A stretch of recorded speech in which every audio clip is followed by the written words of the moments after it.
Assalamualaikum warahmatullahi wabarakatuh. Innal hamdalillah nahmaduhu wa nasta'inuhu wa nastaghfiruh wa na'udzu billahi min shururi anfusina wa min sayyiati a'malina. May yahdihillahu fala mudilla lahu wa may yudlil fala hadiya lahu.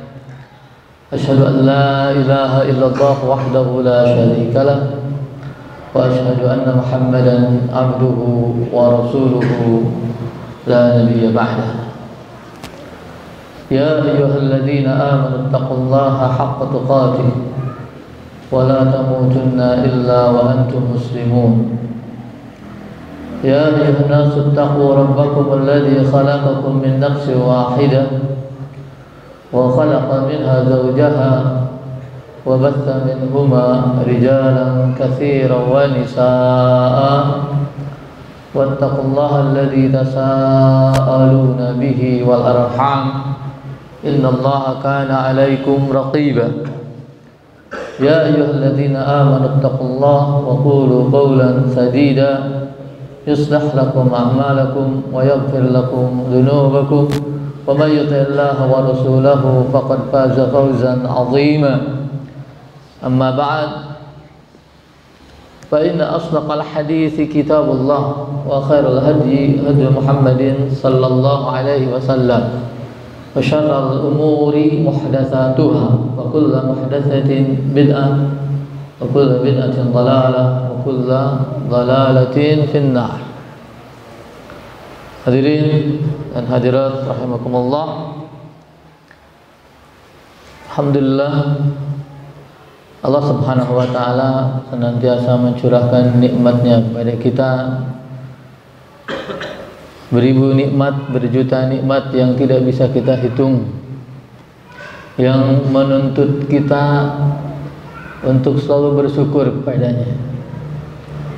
Terlebih di hari-hari ini, 10 hari pertama bulan Dzulhijjah, di mana sebagaimana dikatakan oleh Rasulullah sallallahu alaihi wasallam, amalan-amalan di 10 hari pertama bulan Dzulhijjah ini lebih dicintai oleh Allah Subhanahu wa taala dibandingkan amalan-amalan di hari-hari yang lain. Oleh karena itu, duduknya kita di majlis ini, di masjid ini, untuk membaca kitab Allah dan mempelajarinya, semoga menjadi amal soleh yang sangat dicintai oleh Allah Subhanahu wa ta'ala, yang mengangkat derajat kita di sisinya. Kita akan lanjutkan kajian tafsir As-Sa'di dalam pembahasan surat An-Nisa. Pagi hari ini kita akan membaca ayat ke-34 surat An-Nisa. Allah Subhanahu wa ta'ala berfirman, Ar-rijalu qawwamuna 'alan nisa'i bima faddalallahu ba'dahum 'ala ba'd wa bima anfaqu min amwalihim. As-salihatu qanitatun hafizatun lil ghaibi bima hafizallah. Wallati takhafuna nushuzahunna fa'idhuhunna wahjuruhunna fil madaji'i wadribuhunna. Fa in ata'nakum fala tabghu 'alayhinna sabila innallaha kana 'aliyyan kabira.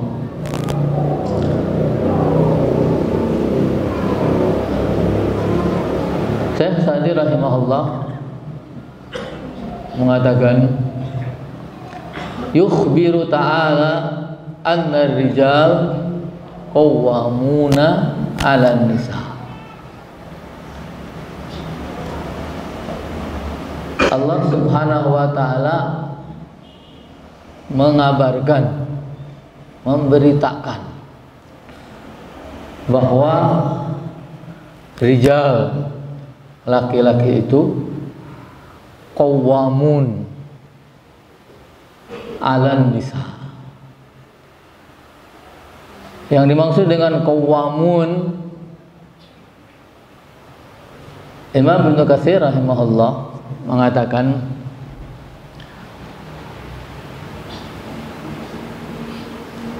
yang dimaksud dengan qawwamun qiyamur rijal 'alan nisa wa huwa ayyaquma bitadbiriha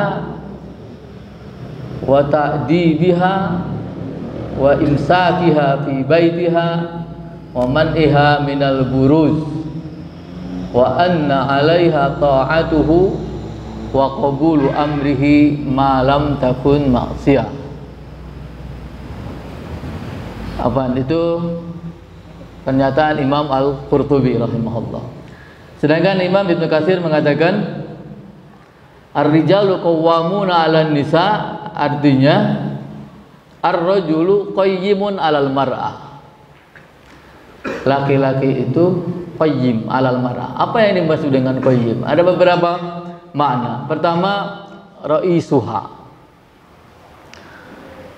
Rais artinya pemimpin.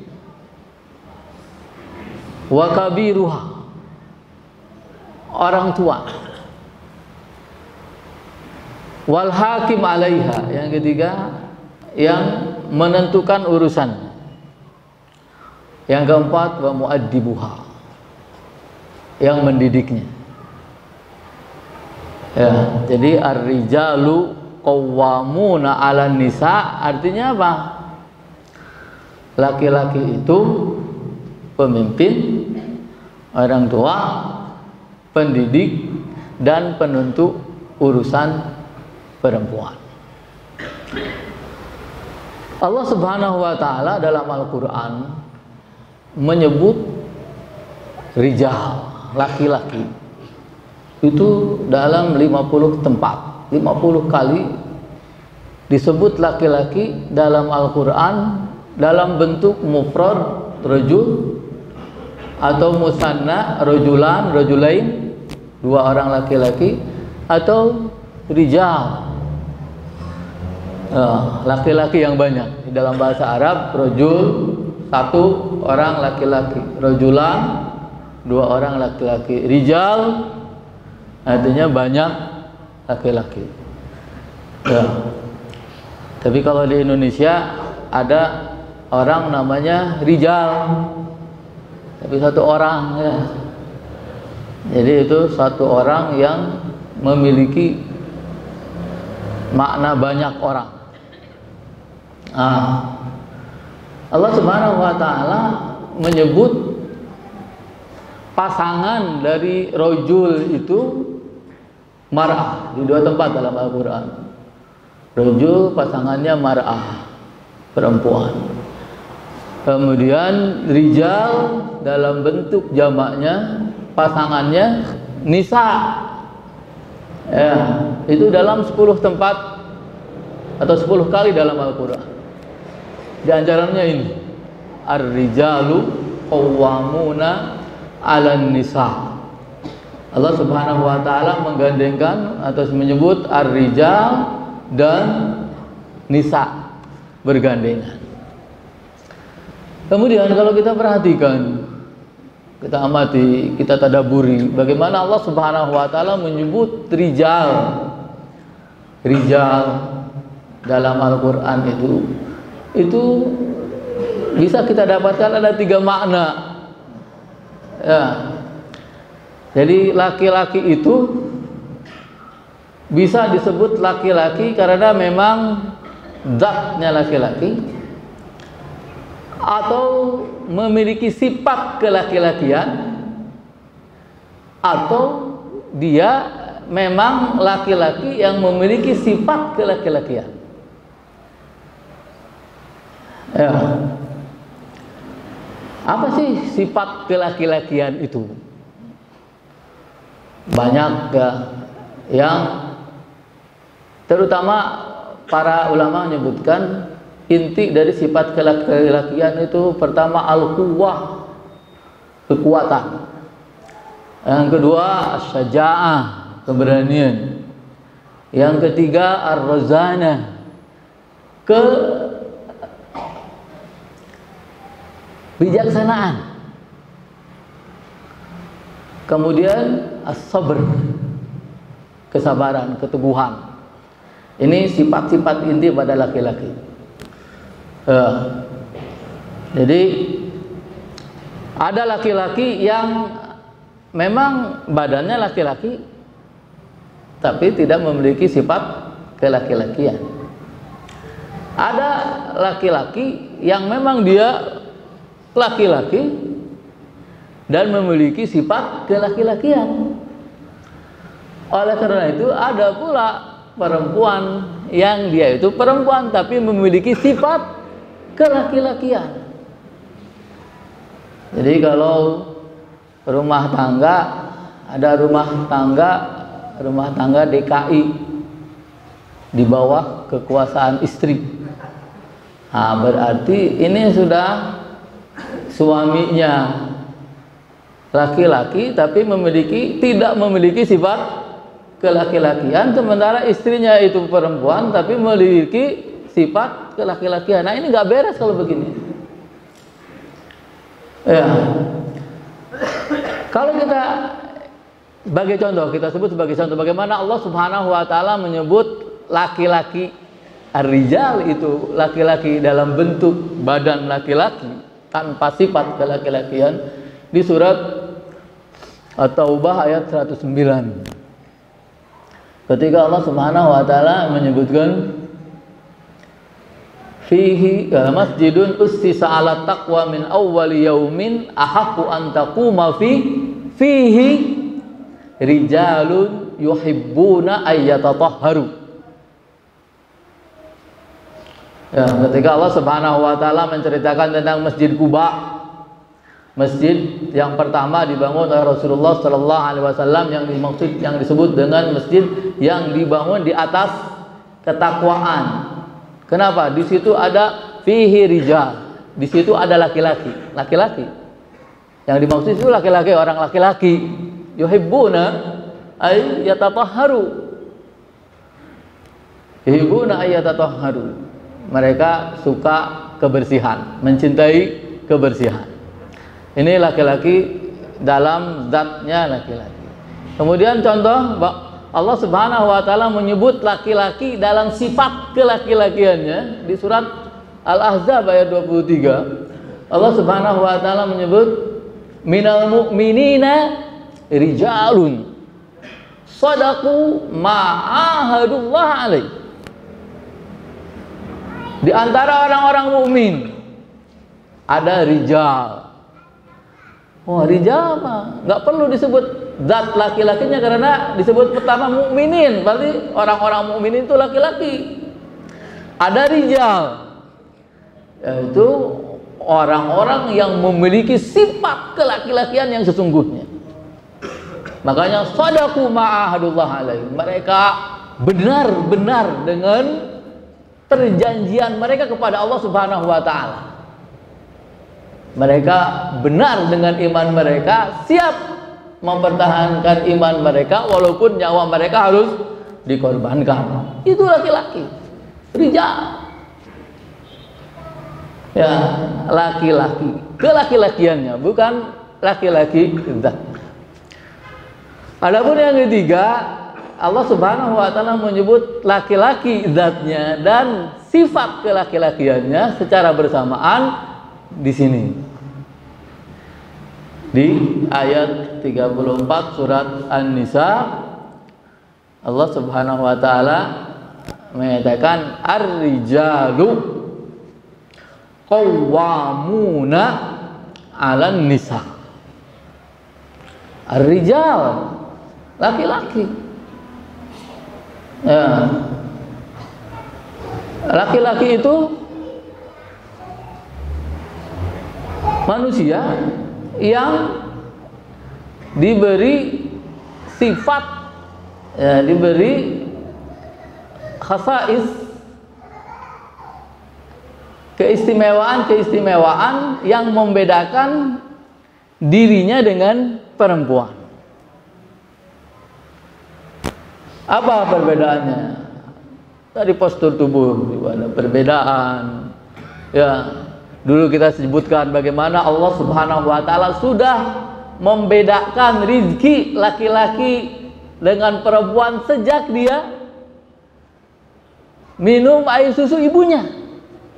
Sudah dibedakan oleh Allah Subhanahu wa taala. Ini nih untuk laki-laki, air susu, untuk perempuan sudah berbeda. Kemudian pertumbuhannya juga berbeda. Ya. Bentuk tubuhnya berbeda, apalagi nanti kalau sudah masuk usia balik itu akan terlihat betul perbedaan antara laki-laki dan perempuan, dan disitulah diterapkan hukum-hukum dalam Islam. Ya.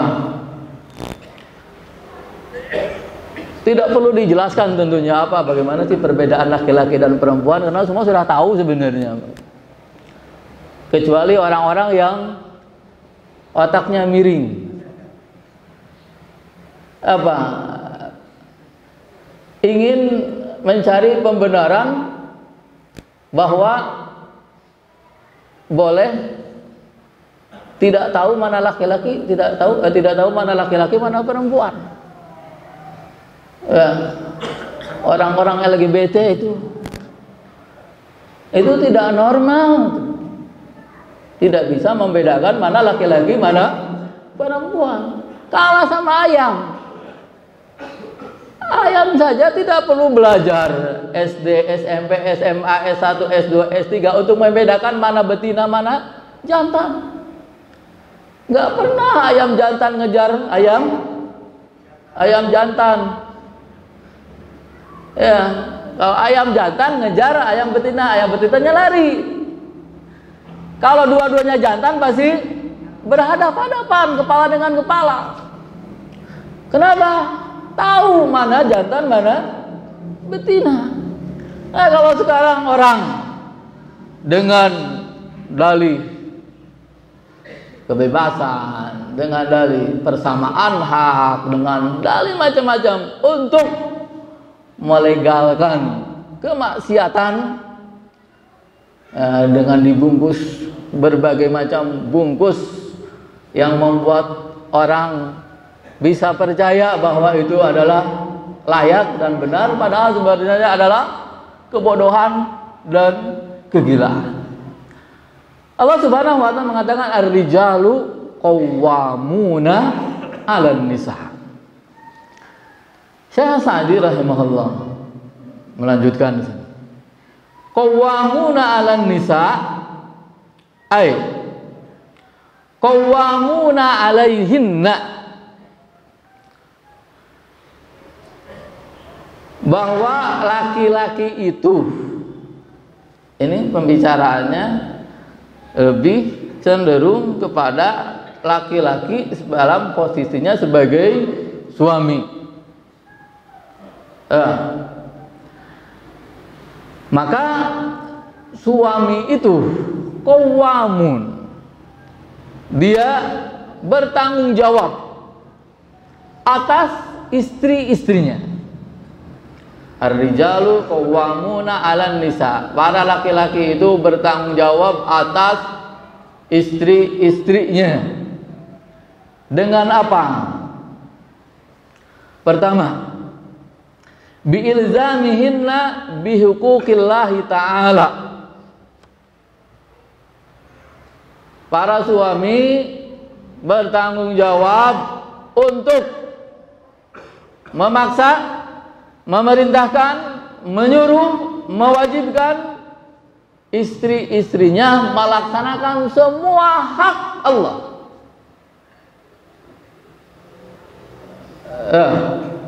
Para suami bertanggung jawab untuk menyuruh, bahkan memaksa istrinya untuk melaksanakan semua hak-hak Allah.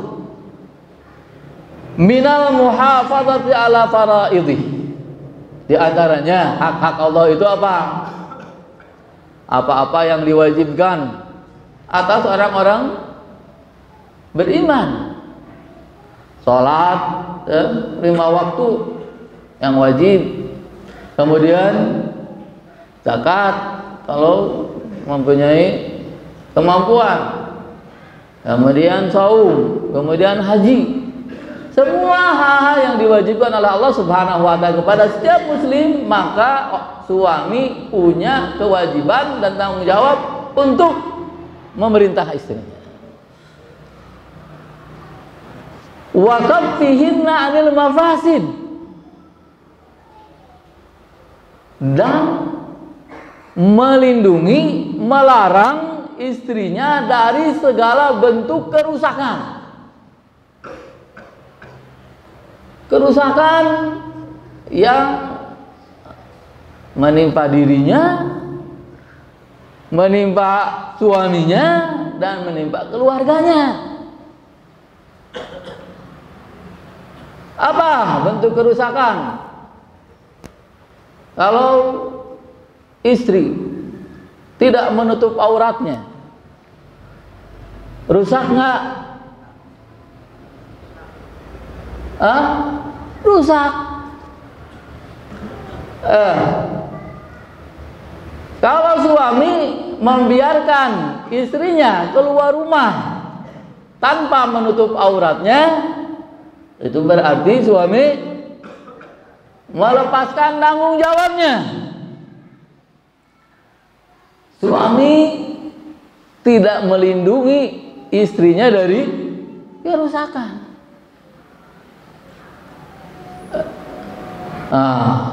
Jadi ada hak suami untuk memerintahkan itu. Ya, jangan sampai begini. Mudah-mudahan tidak ada yang di sini ya. Orang menikah dengan istrinya karena cinta. Cintanya sebesar apa? Tidak bisa diukur. Siang malam selalu teringat kepadanya. Mau mandi ingat, mau makan ingat, mau kemana-mana selalu ingat. Kemudian dinikahi. Pernikahannya atas dasar apa? Atas dasar cinta. Kemudian si suami ini tidak tahu sebelumnya tidak tahu bahwa dia punya kewajiban. Kemudian setelah menikah, istrinya memang tidak terbiasa dengan jilbab misalnya. Tidak terbiasa dengan jilbab, tidak terbiasa menutup aurat.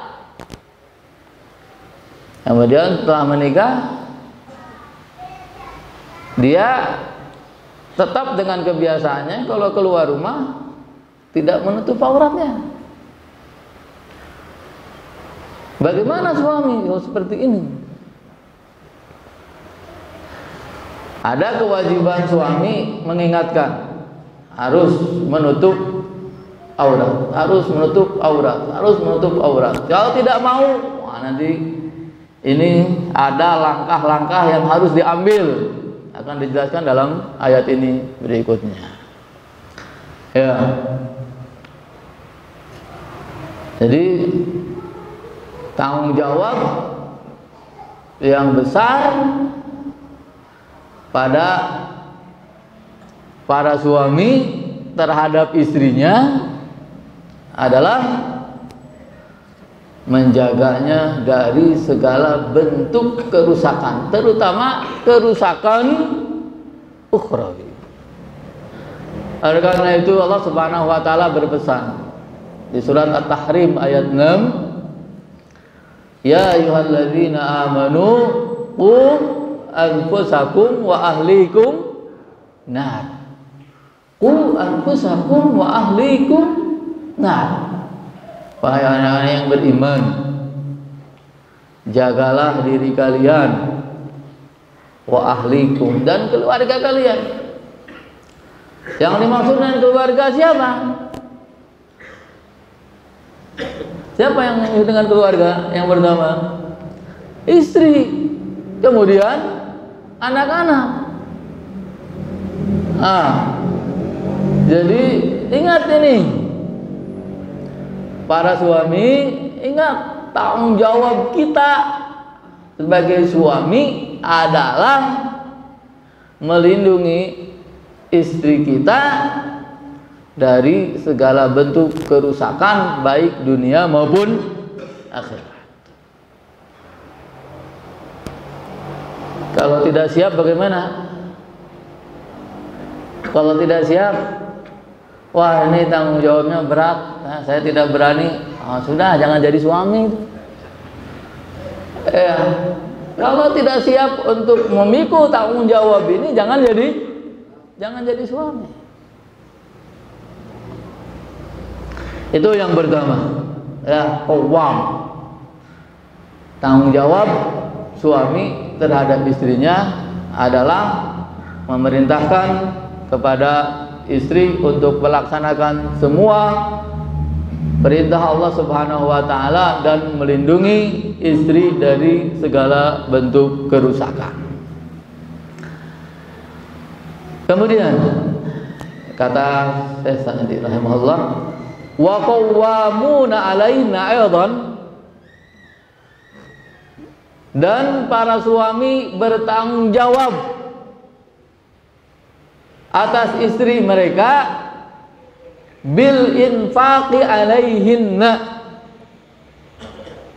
bil infaq, untuk memberi nafkah. Kalau kita dalam bahasa Indonesia kan biasa menyebut nafkah. Ada nafkah, ada infak. Orang Indonesia kalau dengar kata nafkah, itu keluarga. Kalau kata infak itu apa? Itu dalam amal soleh, kebaikan. Padahal sebenarnya nafkah dengan infak itu sama. Ya, infak itu masdar, nafkah ismul masdar.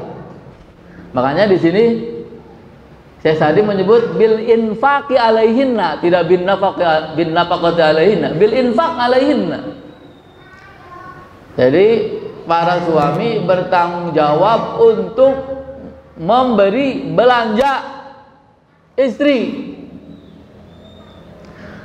atau memenuhi semua kebutuhan istri. Para suami bertanggung jawab untuk memenuhi semua kebutuhan istri. Apa kebutuhan istri? Yang terutama makanan, ya. Kemudian yang kedua disebut oleh Syekh Sa'di wal kiswah, pakaian. Yang ketiga wal maskan, tempat tinggal.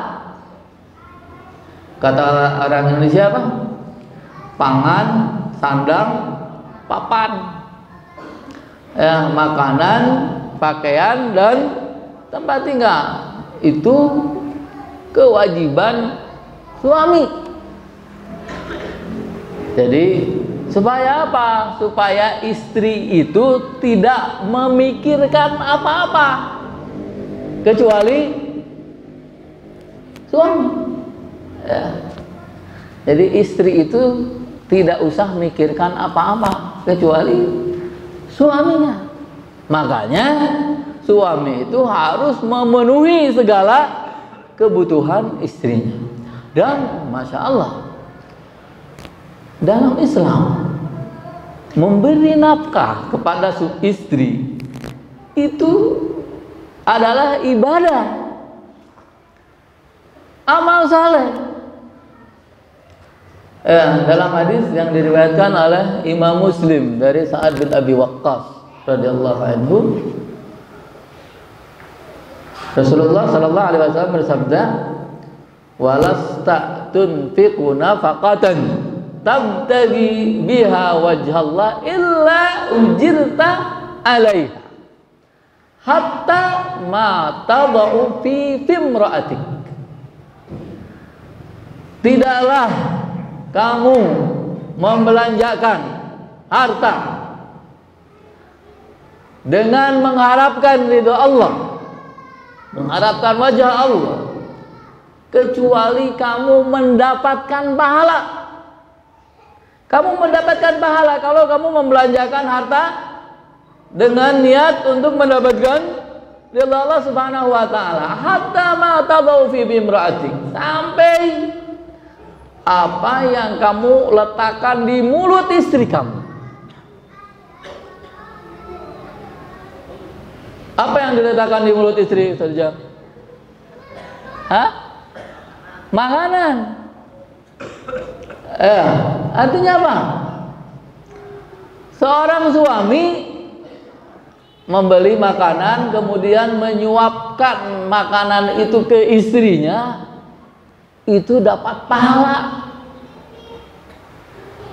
Kalau satu kali menyuapi dapat satu. Kalau dua kali, tiga kali, terus begitu. Tadi Yahya sudah berapa tahun menyuapi istri?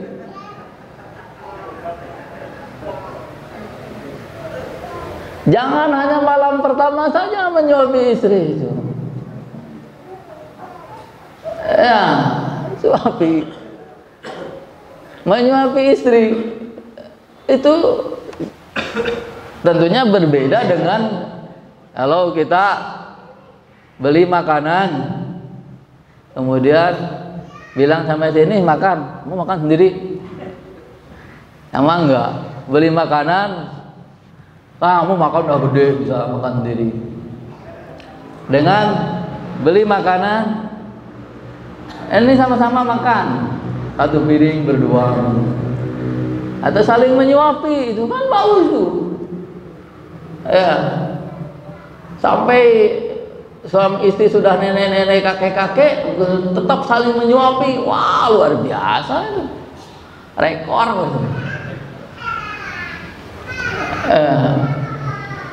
Nah, secara umum ya, setiap kita memberikan nafkah kepada istri dengan niat mendapatkan ridha Allah Subhanahu wa taala, maka kita mendapatkan pahala. Sebanyak apa pahalanya? Sebanyak itu. Sebanyak yang dinafkahkan. Kan malaikat catatannya tidak akan salah. Ya, rumusnya apa? Satu kebaikan bisa dibalas 10 kebaikan sampai 700 kebaikan. Tergantung niatnya. Nah, makanya kalau kita nih kemarin tanggal 1 ini suami ngasih istrinya pada niat enggak? Atau sekarang mah musim transfer gitu, langsung transfer, jadi nggak ada niatnya. Wah, salah, jangan sampai. Ya, jangan sampai serba otomatis niat hilang, nggak dapat pahala. Coba apa keuntungan kita di dunia dan akhirat kalau kita memberi nafkah? Bulan ini kasih 5 juta misalnya, tidak ada niat, tidak ada apa, tidak ada kata-kata ke istri, 5 juta hilang gitu saja. Tapi kalau kita berikan ke istri 5.250.000 dengan niat saya memberi nafkah 5.250.000 kepada istri saya sebagai kewajiban, mudah-mudahan dicatat sebagai amal soleh, mendapatkan pahala dari Allah Subhanahu wa taala. Mana yang lebih baik? Yang 5 juta atau yang 5.250.000? Yang 5.250.000 lebih baik karena apa? Niat itu penting. Ya. Nah, maka jangan asal memberi. Jangan asal memberi tanpa niat. Kemudian juga barengi niat itu dengan ucapan yang baik. Ya. Tak Ustaz Nurdin misalnya, istriku yang tercantik di dunia, aku berikan nafkah ini, mudah-mudahan cukup untuk 1 bulan. Jadikan nafkah ini untuk lebih mendekatkan diri kita kepada Allah Subhanahu wa taala. Bagusnya. Istriku, ini nafkah, jangan dibelikan kosmetik. Boleh? Boleh. Ya. Kalau istriku, sebagian nafkah ini untuk beli kosmetik tapi pakainya waktu malam-malam saja bersama kanda. Boleh, ya. Mensyaratkan sesuatu itu boleh. Maka penting niatnya baik, ucapannya baik, kemudian nafkahnya besar. Wah, itu nikmatnya. Yang tidak nikmat apa? Niat jelek, begitu ucapannya jelek, nafkahnya kecil, kan rugi. Ya. Jadi ar-rijalu qawwamuna 'alan nisa. Di sini saya tadi menyebutkan dua hal ya.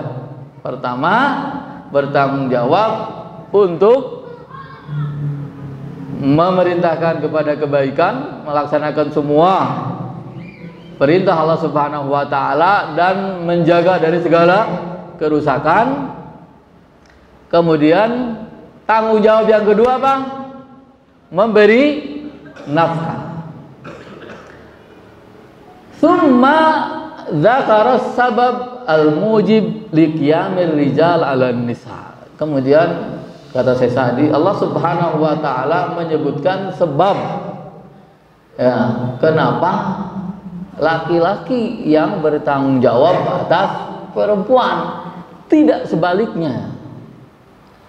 Bukan perempuan yang bertanggung jawab atas laki-laki. Allah Subhanahu wa taala menyebutkan di sini bima faddalallahu ba'dahum ala ba'din wa bima anfaqu min amwalihim. Dalam ayat ini sebut dua sebab ya. Saya tadi juga menjelaskan. Yang pertama, bisa babi fadlir rijal 'alan nisa'i wa ifdalihinna wa ifdalihim 'alaihinna. Laki-laki bertanggung jawab atas perempuan karena Allah Subhanahu wa taala memang memberikan kelebihan kepada laki-laki di atas perempuan. Dan ini kenyataan aturan yang telah dibuat oleh Allah Subhanahu wa taala. Fatabdilur rijal 'alan nisa min wujuhin muta'addidah. Saya tadi rahimahullah menyebutkan beberapa contoh keistimewaan yang diberikan kepada laki-laki oleh siapa? Oleh Allah Subhanahu wa taala. Min kaunil wilayat mukhtassah bir rijal.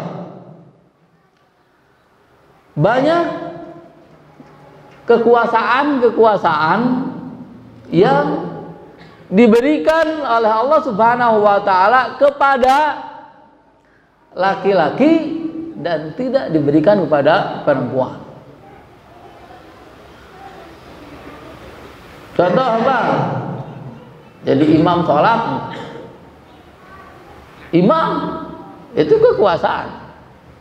Ya, yang jadi imam itu harus laki-laki, kecuali kalau jamaahnya semuanya perempuan. Ya, sampai kalau jamaahnya satu orang imam laki-laki, satu makmum, ada dua laki-laki, kemudian ada 1000 perempuan. Yang jadi imam siapa? Harus laki-laki. Tidak sah sholat jamaah itu kalau imamnya perempuan. Ya. Kemudian contoh lain, wanubuwah, kenabian, warisalah dan kerasulan. Kenabian dan kerasulan itu laki-laki saja. Ada berapa nabi? Nabi itu 124.000 nabi, semuanya laki-laki. Terus rasulnya ada berapa? Rasulnya ada berapa? 313 Rasul, semuanya laki-laki. Ada yang mau protes? Ada yang mau protes? Kenapa laki-laki nggak ada nabi dan rasul perempuan? Nggak usah jauh-jauh dulu. Jangan dulu lihat nabi dan rasul. Lihat Amerika tuh. Amerika Serikat. Kapan berdiri negara Amerika Serikat?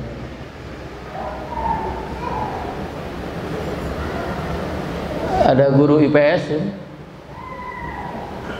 Kapan berdiri negara Amerika Serikat?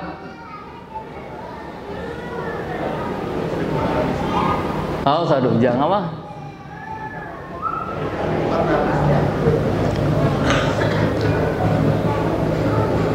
Tahun 1776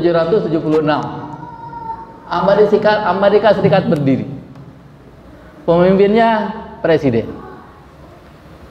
Dari sejak itu sampai sekarang ada nggak presiden perempuan di Amerika? Potong telinga itu masing-masing kalau ada. Nggak ada. Nggak ada. Ada yang protes? Orang Amerika protes? Nggak ada yang protes. Masih mending di Indonesia ya, negara yang mayoritas penduduknya muslim, pernah ada presiden perempuan. Padahal di Amerika itu orang-orang paling getol menyuarakan apa? Emansipasi wanita, persamaan hak laki-laki dan wanita, dan lain sebagainya. Tapi belum pernah mereka mengangkat presiden perempuan. Nggak ada yang protes. Kenapa? Orang Amerika sendiri mengakui sebenarnya bahwa jadi pemimpin itu harus laki-laki. Bahkan lihat budaya Amerika. Orang Amerika itu tidak senang melihat anak menangis. Tidak senang melihat anak menangis. Jadi kalau ada orang bawa anak menangis, diusahakan supaya tidak kelihatan menangis. Bagaimana caranya? Kenapa? Karena menurut mereka menangis itu tanda kecengengan. Cengeng nggak menangis. Yang banyak menangis laki-laki atau perempuan? Perempuan. Tidak bisa dipungkiri itu tabiat seperti itu. Makanya mereka nggak mau ngangkat presiden perempuan karena identik dengan kecengengan itu. Jadi jangan mengatakan Islam itu tidak adil, jangan. Toh orang Amerika juga seperti itu. Kemudian wahtisasuhum bikatsirin minal ibadat. Juga Allah Subhanahu wa taala memberikan kekhususan kepada laki-laki ibadah-ibadah yang tidak diwajibkan atas perempuan. Kal jihad. Seperti jihad. Wajib jihad atas siapa? Atas laki-laki. Perempuan mau jihad?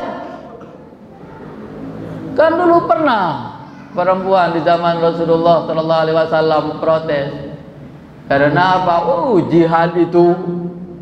Jihad itu pahalanya luar biasa. Sampai Rasulullah Sallallahu Alaihi Wasallam mengatakan apa? Aku ingin berjihad, kemudian meninggal, hidup lagi, jihad lagi, meninggal lagi, jihad lagi, terus. Baik apa? Karena betapa besarnya pahala orang yang berjihad, apalagi meninggal di medan jihad. Makanya perempuan-perempuan, para sahabat atau sahabiyat protes pada Rasulullah SAW. Ya Rasulullah, laki-laki diwajibkan jihad, kita ini mau jihad. Apa kata Rasulullah?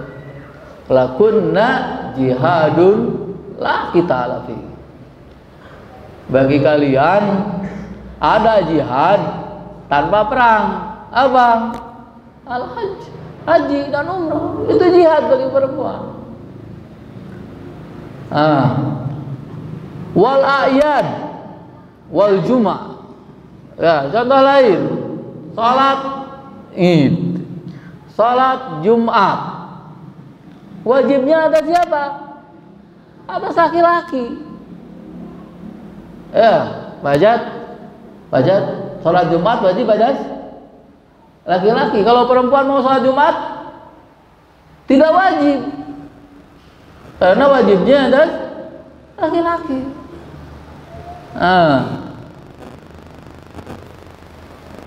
Nih, ya, Allah Subhanahu wa taala mengistimewakan atau melebihkan ibadah-ibadah bagi laki-laki, tidak untuk perempuan. Kemudian kata saya tadi, wa bima khassahumullahu bihi minal aqli. Kemudian Allah Subhanahu wa taala secara fitrah telah menjadikan akal laki-laki itu lebih daripada akal perempuan secara umum. Ya. Jadi laki-laki itu akalnya lebih kuat dari akal perempuan.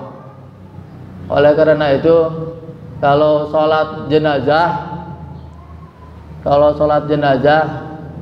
imam berdiri di mana? Kalau jenazahnya laki-laki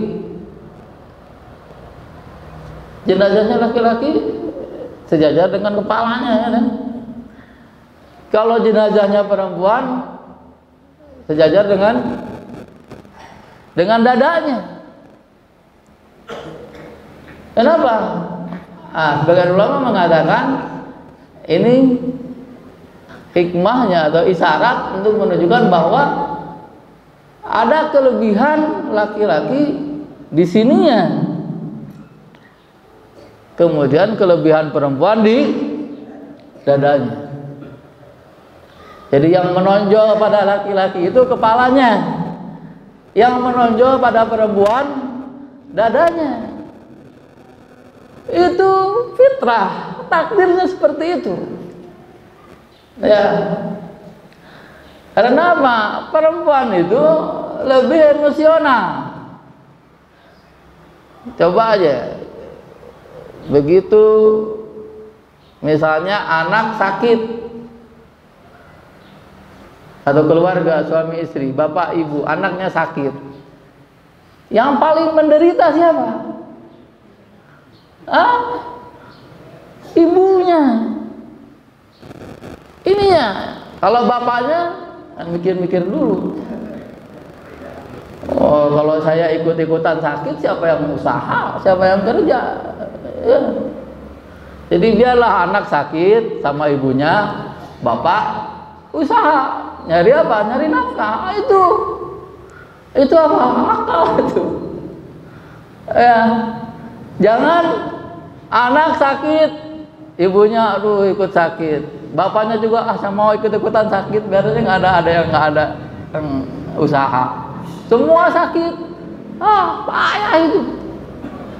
Ya, ini al-aql. Kemudian rozana, kebijaksanaan. Ya, jadi kalau berpikir laki-laki itu biasanya berpikirnya lebih panjang. Kalau perempuan biasanya pikirannya lebih pendek. Kemudian wasabri wal jald alladzi laisa lin-nisa'i juga umumnya laki-laki itu memiliki ketabahan dan kekuatan ketika menghadapi masalah-masalah yang sulit. Ah, jadi ini kalau laki-laki mengaku laki-laki, tapi begitu mendapatkan masalah kemudian melempem atau kempes seperti kerupuk kena air, itu bukan laki-laki itu. Jadi guru, jadi ustadz misalnya, masuk ke kelas, ini ada murid yang susah paham, sudah susah paham, tidur terus, ngantuk terus, gimana nih? Jangan, sudahlah biarin aja, naik nggak naik ke urusan dia. Wah, gak benar itu mah bukan laki-laki itu gurunya. Nanti mudirnya harus dites lagi itu. Ya. Begitu menghadapi masalah, siapa nih masalah? Masalah itu pasti ada jalan keluarnya. Imma diselesaikan sendiri atau minta bantuan orang lain yang punya pengalaman. Ya, kan dalam ajaran kita selalu mengatakan apa? Fas'alu ahla dzikri in kuntum la ta'lamun. Fas'alu ahla dzikri in kuntum la ta'lamun. Tanyakan orang yang tahu, ahli zikir. Kalau kamu tidak tahu, jangan sampai punya masalah kemudian dipendam sendiri, diselesaikan nggak bisa, tanya nggak mau, wah itu mati sendiri nanti. Ya, jangan.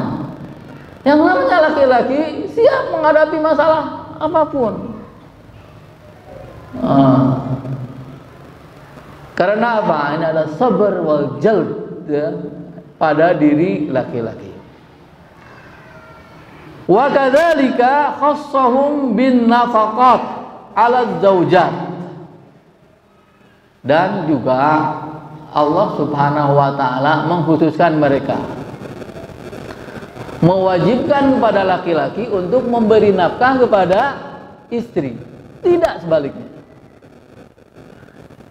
Islam, Allah dan Rasulnya tidak mewajibkan perempuan memberi nafkah kepada suaminya, walaupun perempuan atau istri itu kaya, suaminya miskin. Istri kaya, suami miskin, yang wajib memberi nafkah siapa? Tetap suami. Jadi gimana itu? Ya apa-apa, kewajiban tetap atas suami. Seperti yang terjadi dulu di zaman para sahabat. Abdullah bin Mas'ud radhiyallahu anhu itu karena kesehariannya sibuk dengan ilmu, ya, sibuk dengan hadis, sibuk dengan Al-Quran. Beliau termasuk para sahabat yang miskin. Punya istri Zainab namanya, kaya, keturunan orang kaya. Ketika menikah, seringkali Ibnu Mas'ud tidak punya uang untuk memberi nafkah kepada istrinya, tapi memang istrinya juga tidak perlu karena sudah kaya.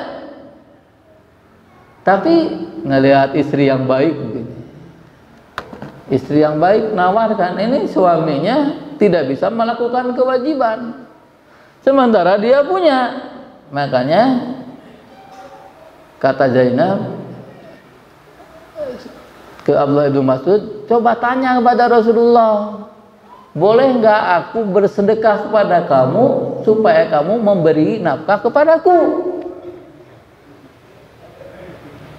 Kata Ibnu Mas'ud, malu atuh. Kamu aja. Ya, boleh nggak aku bersedekah kepada kamu supaya kamu memberi nafkah kepadaku? Kata Ibnu Mas'ud, kamu aja lah yang tanya, kalau saya kan malu. Pergi Zainab ke rumah Rasulullah Sallallahu Alaihi Wasallam, salam, Kata Rasulullah, Bilal siapa tuh, lihat. Ya, Bilal tahu ini Zainab. Kata Bilal, ya Rasulullah, itu Zainab. Kata Rasulullah, ayyu Zayanib, Zainab yang mana? Banyak Zainab itu. Ya, iya, perempuan-perempuan di zaman itu yang namanya Zainab itu banyak. Tapi bukan Jenab dia, Zainab pakai Zai. Kalau Jenab mah itu temannya Sidul ada. Zainab itu artinya apa? Pohon yang indah dan wangi. Sesuai dengan itu ya, pohon yang indah dan wangi, itu Zainab. Kata Bilal apa? Imro'atu Ibnu Mas'ud, ya Rasulullah. Terus Rasulullah keluar di depan rumah. Nggak mungkin masuk ya, rumahnya kecil. Si Rasulullah keluar. Kemudian ada apa, kata Rasulullah? Kemudian Zainab mengatakan, boleh enggak saya bersedekah kepada suami saya?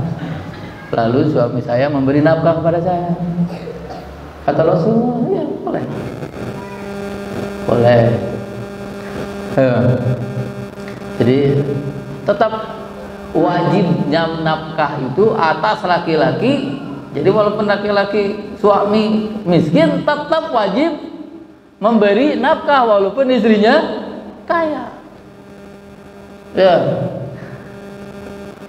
Bal wa katsiru minan nafaqat yahtassu bihar rijal wa yatamayyazuna anin nisa. Bahkan banyak sekali nafkah-nafkah infak-infak yang diwajibkan atas laki-laki tidak diwajibkan atas perempuan.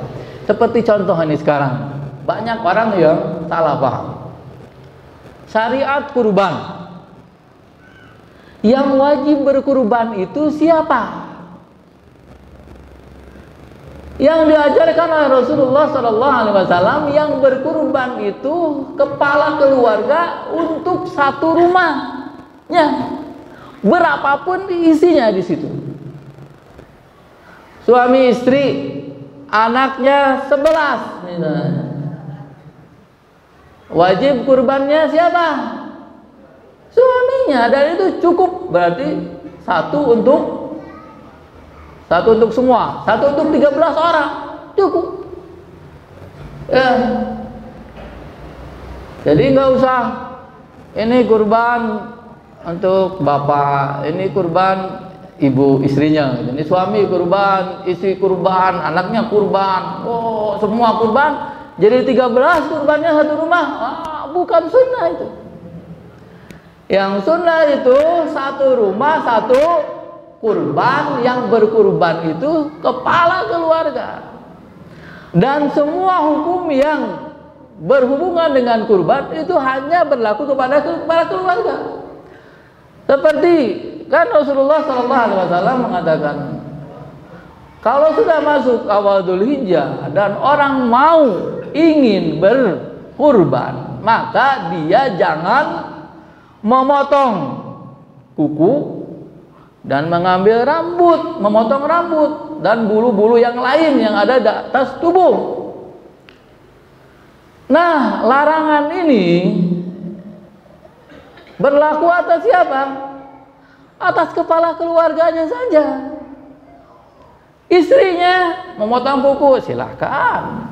Anak-anaknya motong kuku, cukur rambut, silakan. Karena hukumnya berhubungan dengan kepala keluarganya saja. Dan juga perlu diketahui bahwa larangan ini bukan larangan bersifat haram. Ya, para ulama mengatakan itu makruh. Ya, jadi kalau ada orang mau berkurban kemudian memotong rambut, itu tidak haram ya, tapi artinya tidak melaksanakan yang terbaik. Apalagi kalau misalnya ada darurat, misalnya ya jatuh, misalnya kukunya patah, ini kalau tidak dipotong ya susah gitu kan, makanya harus dipotong. Itu apalagi itu. Nah, Jadi maksudnya di sini apa? Untuk kan sekarang banyak orang yang ya alhamdulillah punya kelebihan. Punya kelebihan. Suaminya bisa berkurban, istrinya bisa kurban. Bahkan anaknya juga dikasih untuk kurban, bisa. Akhirnya kurban semua. Ah, itu kan tidak sesuai dengan sunnah. Oh, bagaimana tuh kalau mau? Ini saya punya kelebihan. Sebarkan sunnah itu kepada yang lain. Kalau punya kelebihan untuk kurban 3 ekor, lengkap ya dengan kepalanya. Kemudian untuk 3, 1 untuk dia. 2 lagi, cari orang yang ingin kurban tapi tidak mampu kurban. Diutamakan siapa? Diutamakan tetangga. Mana nih tetangga yang rajin ke masjid tapi tidak bisa kurban? Sampaikan ini sedekah untuk kurban, atau kasih beli dombanya untuk kamu nanti kurban. Itu coba lihat 3 ya, dia punya 3 menjadi 3 kurban di 3 tempat. Jadi syiarnya lebih banyak daripada punya kurban 3 kemudian atas nama dia, istri dan anaknya yang nilainya 1. Nilainya 1. Ya. Kemudian juga ada kebiasaan sebagian orang yang mungkin mencintai kebaikan tapi tidak sesuai dengan sunnah. Apa? Tahun ini suaminya kurban, tahun depan istrinya kurban, tahun depan anaknya kurban. Kalau suami kurban untuk semuanya, kalau istri kurban untuk dirinya sendiri, suami dan anak tidak kebagian. Kalau anak kurban untuk dirinya sendiri, suami, bapak dan ibunya tidak kebagian, rugi kan? Ini yang perlu dipahami begitu ya. Yang perlu kita pahami bahwa syariat kita ini sangat sempurna. Jadi orang yang punya kelebihan jangan tidak perlu menampakkan kelebihannya. Saya mah mau kurban 7 sapi karena banyak uangnya. Nggak usah kurban 7 sapi, 1 aja kambing atau 1/7 sapi, sisanya cari orang yang mau kurban tidak bisa kurban. Itu semakin banyak syiarnya. Nah, jadi masalah nafkah ini penting. Dan dalam hubungan keluarga Allah Subhanahu wa ta'ala mewajibkan nafkah kepada suami. Maka para ulama mengatakan dari mana wa bima anfaqu alaihim, ya, bahwa Allah Subhanahu wa ta'ala mewajibkan nafkah kepada suami itu, konsekuensinya annahu mata ajaza an nafaqatiha lam yakun qawaman 'alaiha. Apabila suami tidak mampu memberi nafkah, maka berarti suami tidak bertanggung jawab. Dan wa illam yakun qawaman 'alaiha kana laha faskhul aqdi. Dan kalau suami tidak mampu memberi nafkah, maka berhak istri meminta fasakh, meminta cerai. Istri boleh meminta cerai kalau suami tidak memberi nafkah. Ya.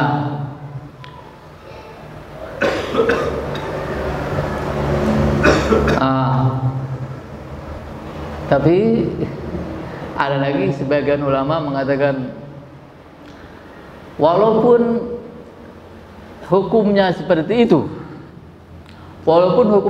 artinya seorang istri boleh meminta dicerai kalau suami tidak bisa memberi nafkah, tapi baik juga bagi istri kalau memberi tangguh. Artinya seperti tadi istrinya Abdullah ibnu Mas'ud, sebagaimana firman Allah Subhanahu wa taala, wa in kana dzu usratin fanadhiratun ila maisarah. Ya, karena nafkah itu hak istri, artinya kalau suami tidak memberi nafkah berarti punya apa? Punya hutang. Suami punya hutang kepada istri. Kalau punya hutang, kalau orang punya piutang, ya, berhak menuntut. Orang punya piutang berhak menuntut, tapi dianjurkan pula untuk menunggu sampai yang punya utang itu mempunyai kelonggaran untuk membayarnya. Maka boleh juga, baik juga bagi istri untuk memberi tangguh atau memberi kesempatan kepada suami untuk memenuhi kewajibannya walaupun tidak pada waktunya. Ya, kalau misalnya sudah menjadi kebiasaannya nafkah itu tanggal berapa? Tanggal berapa Ustaz Barma kebiasaan beri nafkah? Tanggal 31 akhir bulan. Ternyata tanggal 31 belum ada. Boleh ditunggu sampai tanggal 32. Tanggal 32 belum ada. Tunggu sampai bisa begitu. Ya. Ikhwanakumullah, tadi pembicaraan itu tentang tanggung jawab suami, ya. Ar-rijalu qawwamuna 'alan nisa bima faddalallahu ba'dahum 'ala ba'd wa bima anfaqu min amwalihim. Ini pembicaraan tentang siapa? Tentang suami. Ya, Maulana Malik Ibrahim. Pembicaraan tentang siapa?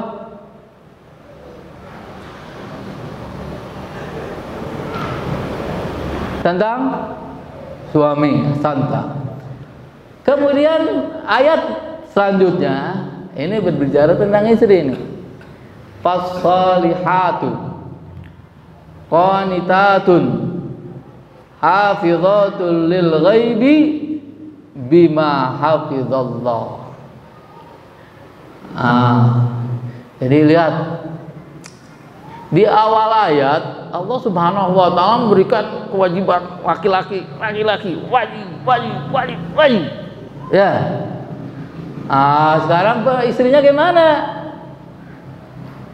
Karena tugas berat, tanggung jawab suami yang dibebankan oleh Allah Subhanahu wa taala itu, maka harus diimbangi oleh istri. Nah, istri yang baik bagaimana? Fas-sholihat. Istri yang baik itu apa? Sholihat. Ya. Bukan hanya namanya sholihat, tapi sholihat artinya perempuan yang soleh, yang baik. Apa yang dimaksud dengan sholihat itu? Rasulullah Shallallahu Alaihi Wasallam bersabda dalam hadis yang diriwayatkan oleh Al-Bazzar dan At-Tayalisi, dihasankan oleh Syekh Albani rahimahullah, khairun nisa, sebaik-baiknya perempuan, imra'atun, adalah seorang perempuan, idza nazarta ilaiha sarratka, kalau kamu suami melihat istri kamu itu menggembirakan kamu. Ya. Kalau suami melihat senang, bahagia, tenang. Berarti istri itu harus apa? Harus siap servis ya, 24 jam full. Selama suami ada di rumah, maka setiap kali melihatnya harus menampilkan penampilan yang membahagiakan. Ya, itu. Idza nazarta ilaiha sarratka wa idza amartaha ata'atka. Kalau kamu memerintahkannya atau menyuruhnya, maka dia taat kepadamu. Ini juga yang disebut dalam kata qanitat. Ya, qanitat artinya kata saya tadi muti'at. Muti'at lillahi ta'ala. Perempuan-perempuan atau istri-istri yang salihah itu yang membahagiakan suaminya, yang taat kepada suaminya. Ya, kalau suami meminta apapun, menyuruh apapun, harus dia laksanakan semampu mungkin sesuai dengan kemampuannya. Ya, makanya sampai Rasulullah Sallallahu Alaihi Wasallam bersabda, "Lau kuntu amiran ahadan liyasjuda li ahadin la amartul mar'ata an tasjuda li zawjiha." Seandainya aku menyuruh seseorang untuk sujud kepada seseorang, maka aku akan perintahkan istri bersujud kepada suaminya. Tapi perintahkan enggak? Enggak. Rasulullah tidak memerintahkan, makanya istri nggak perlu sujud kepada suami, nggak perlu sujud. Tapi makna kalimat ini menunjukkan betapa harusnya seorang istri taat kepada suaminya.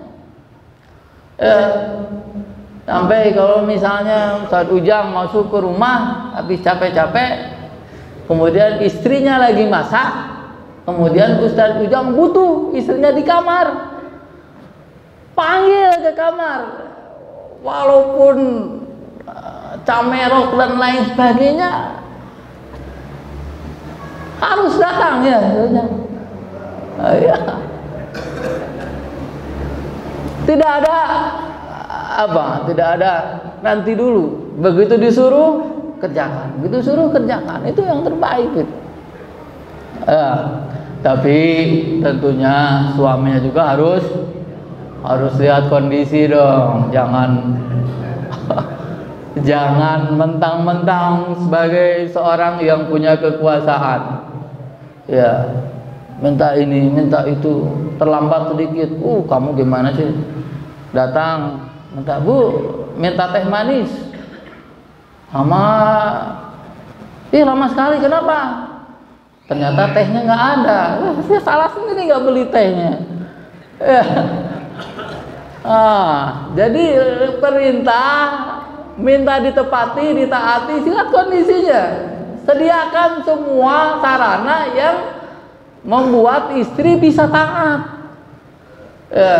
Jangan harus taat, tapi dia tidak memberikan kesempatan atau sarana pada istri untuk melaksanakannya. Kemudian fasalihatu qanitatun hafizatul lil ghaib. Hafizatul lil ghaib. Ini masyaallah penting sekali hafizatul lil ghaib. Ya, terutama di zaman sekarang. Apa yang dimaksud dengan hafizatul lil ghaib? Ini dijelaskan oleh Rasulullah SAW dalam hadis tadi. Wa idza ghibta anha hafizatka fi nafsiha wa malik. Perempuan yang salihah, yang taat itu selalu menjaga dirinya dan menjaga harta suaminya dan menjaga keluarganya ketika suaminya tidak Tidak ada. Ketika suami tidak ada, ketika suami pergi, kan tabiatnya suami itu pergi pagi bekerja, pulang sore lah gitu ya. Umumnya begitu, walaupun mungkin sekarang berbeda-beda kondisinya. Yang jelas ketika suami tidak ada di rumah, apa yang dilakukan oleh istri? Menjaga diri. Di zaman sekarang menjaga diri itu susahnya bukan.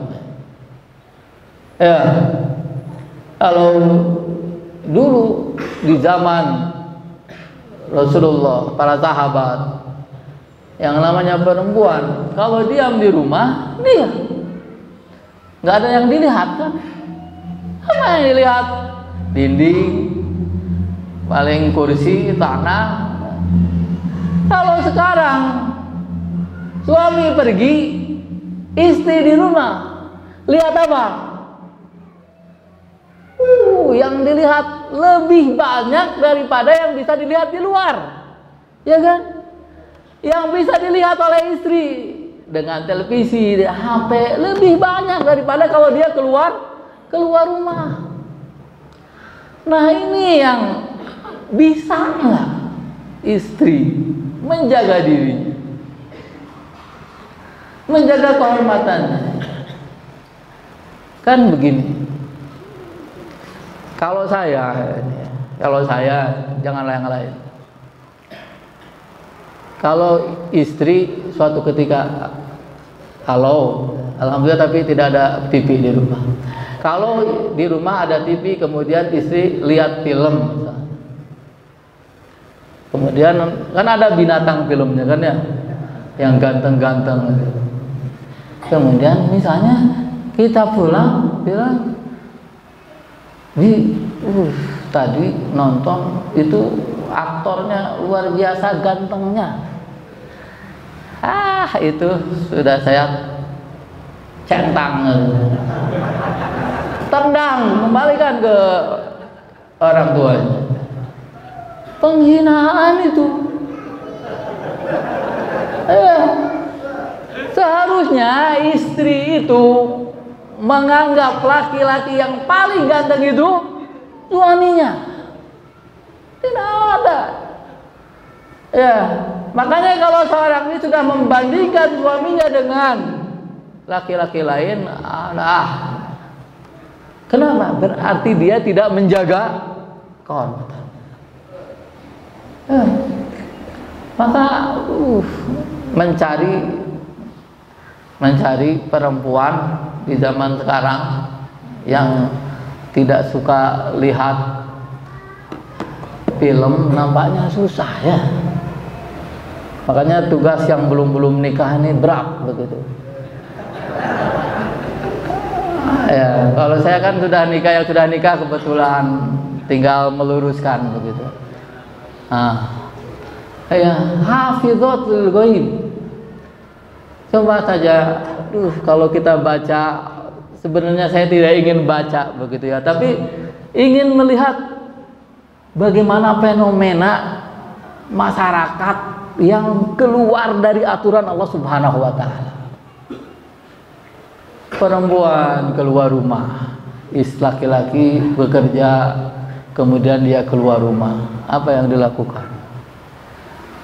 Mungkin kemarin baca semua atau dengar berita seorang perempuan kerja di Kementerian Agama, kemudian dizinahi oleh laki-laki sampai dibunuh. Itu akibat apa itu? Akibat tidak hafizat lil suami kerja, istri kerja, di tempat kerjanya ada laki-laki yang lain, cinlok ya. Tuh akibat apa itu?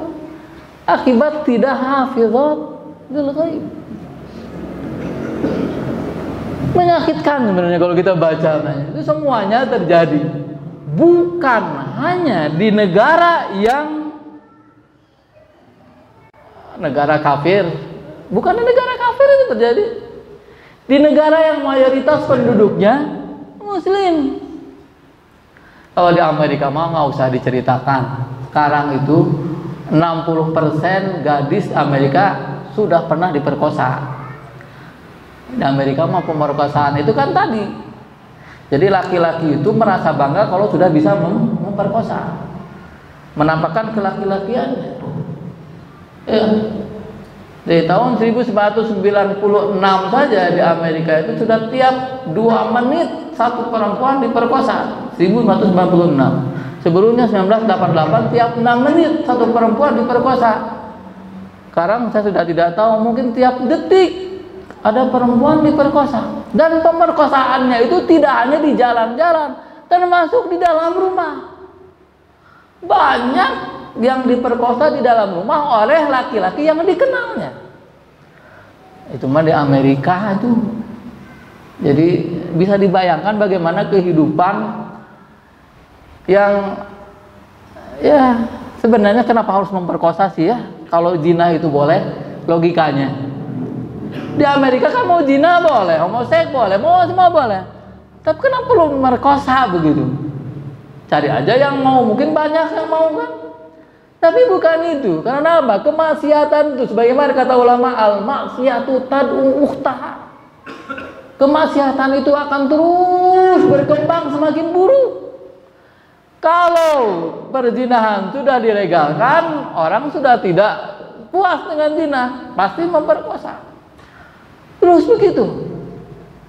Ya, intinya apa itu? Kalau ini sudah terjadi di masyarakat muslim, perempuan-perempuan muslimah sudah banyak diperkosa. Karena apa? Banyak keluar rumah, banyak berzina. Karena ini tidak ditaati. Ya, makanya dulu ada seorang filosof perempuan Amerika, namanya saya lupa. Dia mengatakan sebenarnya perempuan yang paling terhormat adalah perempuan muslimah. Perempuan muslimah terhormat. Ya, pakaiannya terhormat, lingkungannya terhormat. Bila dia bandingkan dengan bagaimana perempuan yang ada di Amerika, tak ada nilainya. Ya, maka mencari perempuan-perempuan yang memiliki sifat-sifat ini adalah tugas yang belum menikah ya. Kalau yang sudah menikah, kalau mau yang kedua misalnya atau ketiga dan seterusnya kalau mampu. Kemudian namanya hubungan keluarga, yang namanya hubungan antar manusia pasti atau mungkin sekali besar kemungkinan terjadi ketidaksesuaian. Maka Allah Subhanahu wa taala dalam ayat ini memberikan solusi. Bagaimana seandainya terjadi hal-hal yang tidak diinginkan dalam berkeluarga. Wallati takhafuna nusyuzahunna. Dan istri-istri yang kalian takutkan, wahai para suami, takut mereka membantah, nusyuz, ya, membantah, membangkang, tidak taat. Lakukan hal-hal berikut. Jangan dibiarkan. Kalau istri disuruh menutup auratnya, tidak mau menutup auratnya. Kalau istri dilarang keluar rumah, tetap keluar rumah. Kalau istri dilarang nonton, tetap nonton. Kalau istri dilarang berhubungan dengan laki-laki yang bukan mahram, tetap berhubungan dengan laki-laki yang bukan mahram. Ini 3 langkah. Yang pertama, fa'idhuhunna. Beri nasihat. Nasihat. Dengan apa? Dengan Al-Quran, dengan sunnah, nasihat. Kemudian yang kedua, belum misalnya, setelah dinasihat masih, wahjuruhunna fil madaji'. Pisah ranjang. Ya. Jangan tidur sama istri. Ini kalau istrinya baik, istrinya soleh, kan menderita kalau tidak tidur sama suami itu ya. Maka tidak tidur sama istri itu hukuman bagi istri. Setelah itu belum juga berubah, fadribuhunna,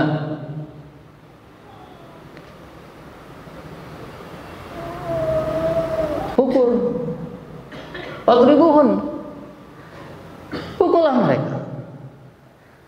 Pukul apanya?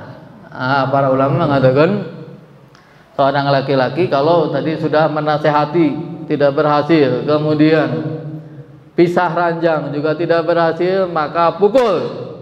Pukul apa? Pukul bagian badan perempuan yang kalau dipukul tidak membekas. Kemudian pukulannya jangan pakai alat. Apa bagian tubuh yang kalau dipukul tidak membekas? Apa? Telapak kaki. Telapak kaki. Jadi gini, suami bilang sama istrinya, "Neng, Bu, Mi, Abi sudah nasihati, sudah pisah ranjang, belum taat juga. Sini pinjam kakinya, Abi pukul." Pinjam kakinya. Suruh duduk dia, kakinya pukul. Nah, berapa kali? 1 kali. Sakit nggak? Belum. Bener sakit. Sakit nggak? Enggak. Dengar. Sampai dia merasa sakit, baru ya. Tapi jangan pakai alat, begitu. Nah, kalau sudah begitu, sudah dipukul kakinya, dipukul kakinya tuh percuma. Pukul mukanya nggak boleh, pukul badannya nggak boleh. Kalau sudah dipukul telapak kakinya tetap tidak taat, minta bantuan orang tuanya. Minta bantuan orang tuanya juga belum juga, sudah, itu berarti tidak ada jalan lain kecuali pisah, talak. Jadi talak itu jalan terakhir. Ya. Ini solusi begitu ya. Mudah-mudahan jangan sampai terjadi seperti itu. Fa in ata'nakum fala tabghu 'alaihinna sabila. Kalau sudah taat di salah satu tahap dari 3 tahap itu, jangan pindah ke tahap berikutnya.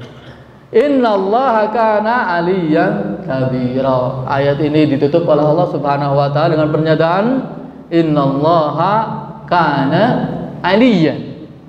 Allah itu maha tinggi. Tinggi apanya? Tinggi zatnya. Tinggi zatnya. Ya, Allah itu di atas segalanya. Tiap sujud kita mengatakan subhana rabbiyal a'la. Kemudian Allah tinggi kedudukannya. Dan kemudian Allah Subhanahu wa taala tinggi kekuatannya. Kekuatan yang tertinggi adalah milik Allah Subhanahu wa taala. Kemudian kabira, Allah maha besar, tidak ada yang lebih besar dari Allah Subhanahu wa taala. Ini mengingatkan kita semua bahwa apa yang diatur oleh Allah Subhanahu wa taala itulah aturan yang terbaik. Aturan dari Allah yang maha tinggi, yang maha besar, yang tidak ada zat atau tidak ada makhluk, tidak ada orang yang memiliki kemampuan sedikit pun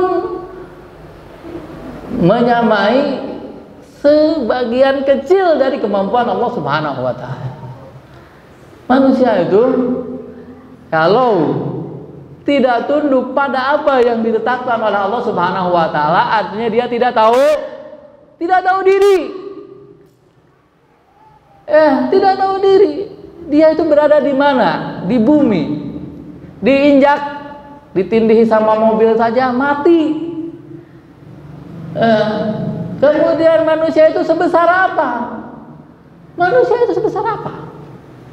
Dibandingkan dengan gunung, dibandingkan dengan bumi itu sendiri, dibandingkan dengan langit, tidak ada apa-apanya. Maka tidak pantas manusia menantang dan menentang aturan Allah Subhanahu wa taala. Ini saja kajian kita siang hari ini, mudah-mudahan bermanfaat. Sallallahu alaihi Muhammad wa ala alihi wa sahbihi wasallam wa akhiru da'wana alhamdulillahirabbil alamin. Assalamualaikum warahmatullahi wabarakatuh.